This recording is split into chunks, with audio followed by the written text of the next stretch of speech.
और राज्य सरकारों से परामर्श किए बगैर इस कानून को लाने की ऐसी क्या हड़बड़ी थी? ऐसा तो नहीं कि ट्रंप और चीन और टिकटॉक और जी। ये जो यूएस टैरिफ है इस पूरे मैटर को डाइवर्ट करने के लिए हड़बड़ी में कानून लाया हम्म। गया? ये बातें, और अभी जो संभव जी बता रहे थे कि 1 अगस्त को जो नोटिस जारी हुई है, उसमें एक फर्दर चीज बता रहा हूं कि एक दूसरा मामला चल रहा है जस्टिस पारदीवाला की बेंच में, जहां पर जी। सरकार ने एडिशनल एफिडेविट फाइल करने की इजाजत मांगी है, और उसमें फैसला जल्द आना है, जहां पर लगभग 2.5 अरब करोड़ रुपए की जीएसटी चोरी का मामला चल रहा है। जी बिल्कुल, जिस तरीके से विराग जी आपने जिक्र किया, हमारे सहयोगी संभव लगातार अभी भी बने हुए हैं, उनका रुख करेंगे। संभव, जिस तरीके से इस पूरी बातचीत में हम जिक्र कर रहे हैं कि कई कंपनियां जो है कोर्ट जाने की तैयारी कर रही हैं, ऐसे में कुछ आंकड़े मेरे जी। पास भी निकलकर सामने आए, जहां पर जो सबसे पहली चुनौती वो A23 हेड डिजिटल वर्क्स है, वो कर्नाटक कोर्ट गई और उसने सेम यही बात का जिक्र किया जो मनोज जी ने जिक्र किया, विराग जी ने जिक्र किया। उसने कहा कि जो रमी और पोकर जैसे गेम है वो स्किल बेस्ड है। दूसरी ओर ड्रीम 11, MPL, जंगली फल्टर जैसी जो कंपनियां हैं वो भी अपने लीगल ऑप्शंस जो उनको तलाश रही हैं इस वक्त।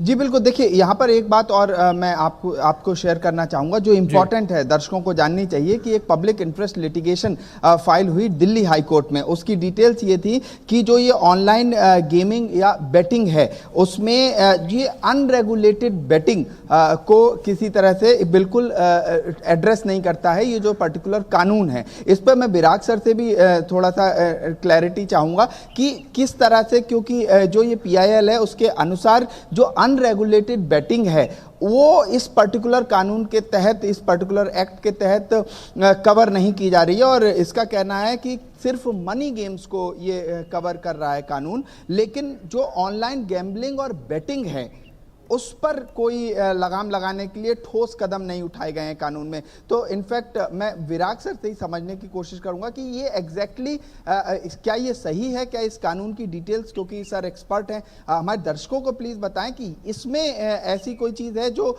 जो एम्बिग्यूटी है, या सर कुछ क्लियर नहीं है, या सब कुछ बहुत स्पष्ट है?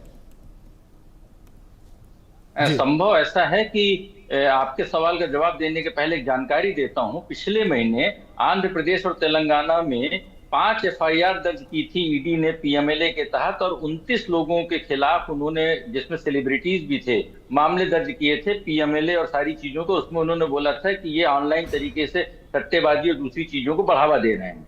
अब आपके सवाल का जवाब आता है, सर जो रियल मनी गेमिंग है, जो ऑनलाइन मनी गेमिंग है, तो ऑनलाइन मनी गेमिंग के भीतर सट्टेबाजी और ये जितनी भी चीजें हैं सब पे लगाम होनी चाहिए, क्योंकि ऐसा कोई भी खेल जिसमें पैसे का सीधा साधा मामला बनता है तो वो इस कानून के तहत उसमें तीनों चीजें बैन है। पहला, कंपनियां खिला नहीं सकती हैं। दूसरे नंबर पर उसमें जो बैंक है, बैंक उसको नहीं, उसमें उसका ट्रांजेक्शन कर सकते हैं। और तीसरा, उनका विज्ञापन नहीं हो सकता है। यद्यपि खेलने वालों के ऊपर कोई भी जुर्माना या पेनल्टी या उनका क्रिमिनल प्रोसिक्यूशन नहीं है, लेकिन प्रश्न इस बात का है कि जितनी भी बेटिंग की वेबसाइट्स या ऐप हैं ये सब गैर कानूनी तरीके से हो रही हैं। और आज की खबर है कि विदेशी कंपनियों ने बेटिंग के खेलों का प्रसार जो है ये सिग्नल और दूसरे प्लेटफॉर्म के माध्यम से चालू कर दिया है। सरकार ने बोला है कि हम विदेशी कंपनियों पर लगाम लगाने के लिए इंटरपोल की मदद लेंगे और इंटरपोल की मदद से इन कंपनियों पर रोकेंगे। पर प्रश्न इस बात का है, दो सवाल हैं। पहला, राज्यों की पुलिस के पास अधिकार क्यों नहीं है, जो विषय राज्यों का है, इसको रोकने के लिए? और दूसरा प्रश्न इस बात का है कि पिछले 8-10 सालों से इस महामारी को रोकने के लिए इंटरपोल से अभी तक रोक क्यों नहीं लगाई गई?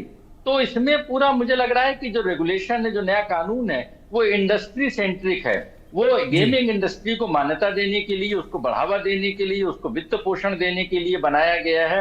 कुछ लाख लोगों को हो सकता है बेनिफिट हो जाए, लेकिन देश में 59 करोड़ लोग जो गेमिंग के लत का शिकार हो रहे हैं उनको राहत देने के लिए, या अर्थव्यवस्था को राहत देने के लिए, या जो गैर कानूनी तरीके से पैसा इस इंडस्ट्री में जा रहा है उसको रोकने के लिए ठोस प्रावधान नहीं किए गए हैं। देखते हैं कि जो नई अथॉरिटी बनेगी उसके पास कितनी अथॉरिटी है, या जो आने वाले समय में नियम बनेंगे उन नियमों में स्पष्टता कितनी आती है। जी ठीक है विराग जी, इस तरीके से आपने जिक्र किया कि आखिर ये अधिकार क्यों नहीं है राज्यों के पुलिस को। मनोज जी, मेरा सवाल आपसे है कि एक बड़ी मात्रा में राजस्व जो है वो सरकारों को भी पहुंच रहा था, क्या यही कारण है कि सरकारें भी लगातार लंबे समय से इन चीजों को, इस गंभीर विषय को नजरअंदाज कर रही थी?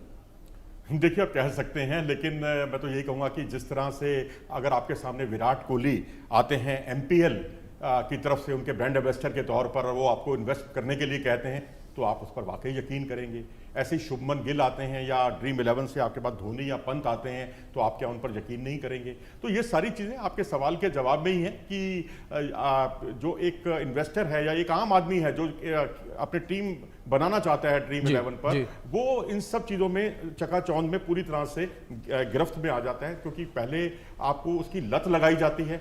1 रुपए में, मात्र 1 रुपए में आप जो है पैसा लगा सकते हैं। उसके बाद फिर आप उस धनराशि को बढ़ाते हैं, उससे ये फलती फूलती हैं ये कंपनियां।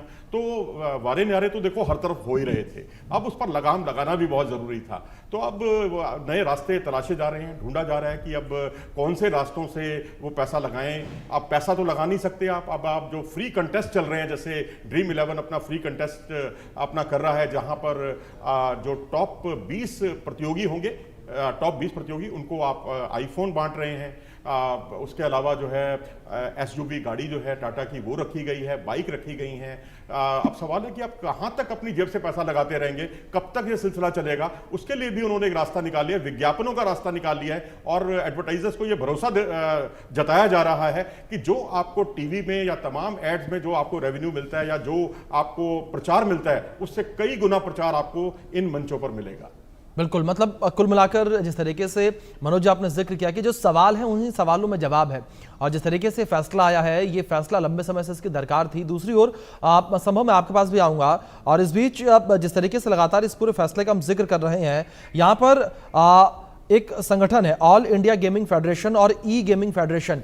ये फेडरेशन भी लगातार अपनी ओर से तैयारी कर रहा है और लगातार ये दलीलें देने की कोशिश कर रहा है कि ये फैसला गलत है, इस फैसले से लाखों रोजगार जो है वो इंपैक्ट होंगे। संभव मनोज जी, आप दोनों का बहुत शुक्रिया जुड़ने के लिए। दूसरी ओर विराग जी, आपका भी बहुत शुक्रिया जुड़ने के लिए और अपना कीमती वक्त